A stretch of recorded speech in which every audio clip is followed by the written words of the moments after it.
VT Bulletin sponsored by उत्तम Singh academy Rewa.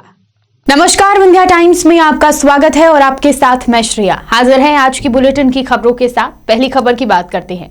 आज रीवा को एक बड़ी सौगात मिली है। रीवा जिले से गुजरात के केवड़िया के बीच एक्सप्रेस ट्रेन को प्रधानमंत्री नरेंद्र मोदी ने हरी झंडी दिखाकर उसका शुभारंभ किया है, ट्रेन को रवाना किया। शुभारंभ समारोह का आयोजन आज सुबह रीवा में भी 11 बजे रेलवे स्टेशन पर किया गया और इसी के साथ रीवा को गुजरात से जोड़ने के लिए एक्सप्रेस ट्रेन शुरू की गई है। इस एक्सप्रेस ट्रेन के बाद पर्यटन की दृष्टि से भी रीवा को बड़ी सौगात मिली। रीवा से गुजरात के लिए अभी तक सीधे तौर पर कोई ट्रेन नहीं थी, लेकिन अब इस एक्सप्रेस ट्रेन के शुरू होने के बाद गुजरात के लिए सीधे तौर पर रीवा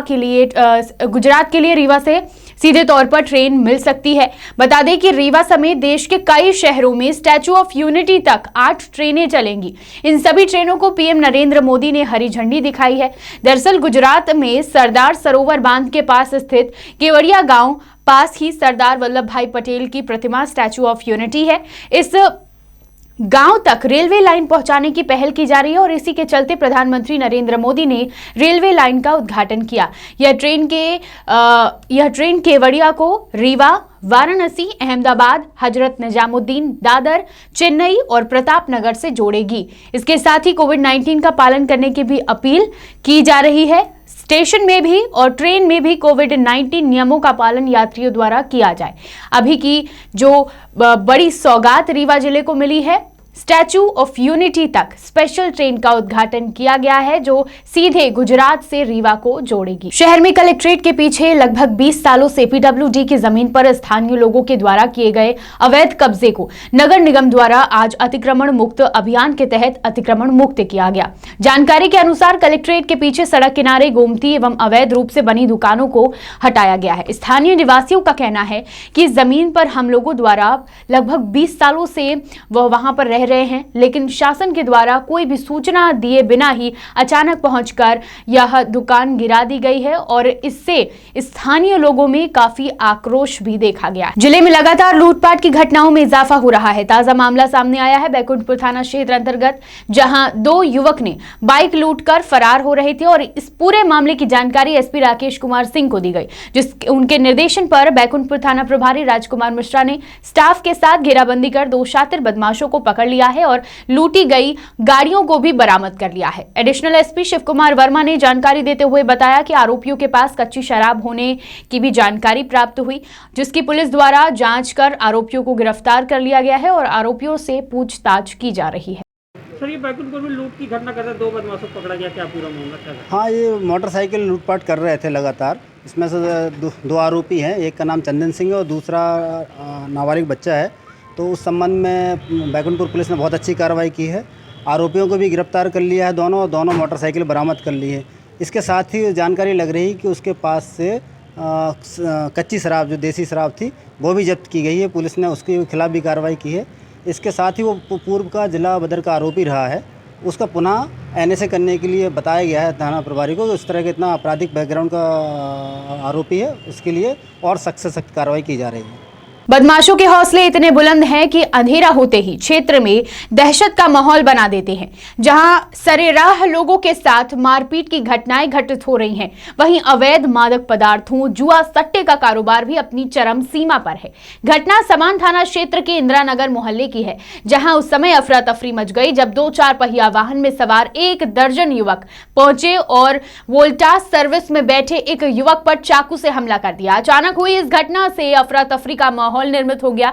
आसपास के लोगों में भी शोर शराबा मच गया और घटना स्थल पर तमाम लोग इकट्ठा हो गए। शोर शराबा सुनकर दोनों पक्षों के बीच बचाव में युवकों को पकड़ने का प्रयास भी किया गया, लेकिन बदमाश बोलेरो कार छोड़कर वहां से फरार हो गए। स्थानीय लोगों के द्वारा इस पूरी घटना की जानकारी पुलिस को दी गई। मौके पर पहुंची पुलिस ने बोलेरो गाड़ी की तलाशी की, जहां पुलिस को बोलेरो में रखी नशीली कफ सिरप, रॉड, डंडे बरामद किए हैं और अनुमान लगाया जा रहा है कि आरोपी किसी बड़ी वारदात को अंजाम देने की फिराक में थे, लेकिन फिलहाल वह पुलिस की पकड़ से बाहर है। पुलिस उनकी तलाश कर रही है।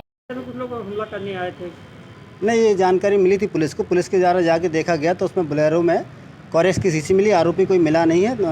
बोलेरो के मालिक का और चालक का नाम पता कर लिया गया, उनके विरुद्ध प्रकरण पंजीबद्ध करके विवेचना में ले लिया गया है, तो कार्रवाई जारी है। सर एनडीपीएस एनडीपीएस एक्ट के तहत कार्रवाई की गई है। हाल ही में हुए युवा कांग्रेस के संगठन चुनाव में मैहर विधानसभा अध्यक्ष पद पर प्रचंड मतों से निर्वाचित हुए सौरभ शर्मा का प्रथम बदेरा क्षेत्र आगमन पर ककरा गांव में जोरदार स्वागत हुआ। इसी बीच युवाओं के साथ साथ बदेरा क्षेत्र व किसान साथी भी उपस्थित हुए। किसानों ने स्वागत के बाद युवा कांग्रेस अध्यक्ष से आग्रह किया कि आज देश में किसानों की बदतर हालत है, कोई सुनने देखने वाला नहीं है, हमें आपसे उम्मीद है। और साथ ही किसानों ने अपने हाथ से मोदी का पुतला दहन किया और अध्यक्ष से यह निवेदन किया कि यहीं पे पुतला दहन मोदी सरकार का किया जाए, जिसमें सभी युवा साथियों में भारी विरोध भी देखने को मिला। साथ ही युवा कांग्रेस अध्यक्ष सौरभ शर्मा ने क्षेत्र के सभी युवा साथियों का धन्यवाद और आभार भी व्यक्त किया। मुख्यमंत्री शिवराज सिंह चौहान ने ब्योहारी में आयोजित कार्यक्रम में 4,829 लाख से अधिक के निर्माण कार्यों का शिलान्यास कर विकास के रास्ते खोल दिए। मुख्यमंत्री ने मुख्यालय ब्योहारी में 4,829 लाख रुपए की लागत से 86 कार्यों का भूमि पूजन किया।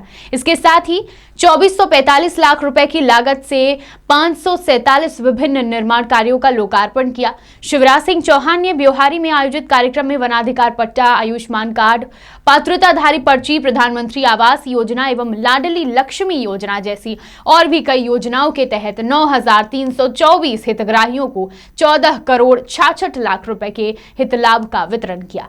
मुख्यमंत्री ने कहा कि बेटियों और महिलाओं के सम्मान की रक्षा के लिए प्रदेश सरकार द्वारा महिला सम्मान अभियान का संचालन समाज के सहयोग से संचालित किया जा रहा है, जिसमें आम जनता सहयोगी बने। मुख्यमंत्री शिवराज सिंह चौहान ने ब्योहारी से कटनी मार्ग की दूरी कम करने के लिए सोन नदी में पुल निर्माण का लोकार्पण करते हुए दूसरे पुल को भी स्वीकृति दी। उन्होंने ब्योहारी को नगर पालिका का दर्जा देने, ब्योहारी महाविद्यालय को स्नातकोत्तर महाविद्यालय का दर्जा देने की बात कही। ब्योहारी विधानसभा के ग्रामीण क्षेत्रों में नया महाविद्यालय खोलने, बाण सागर विस्थापितों की समस्याओं का निदान करने जैसी और भी कई महत्वपूर्ण बातों की घोषणा की और विकास की घोषणा। विंध्य की तमाम खबरें लेकर कल फिर हाजिर होंगे। देखते रहिए विंध्या टाइम्स। बहुत बहुत धन्यवाद।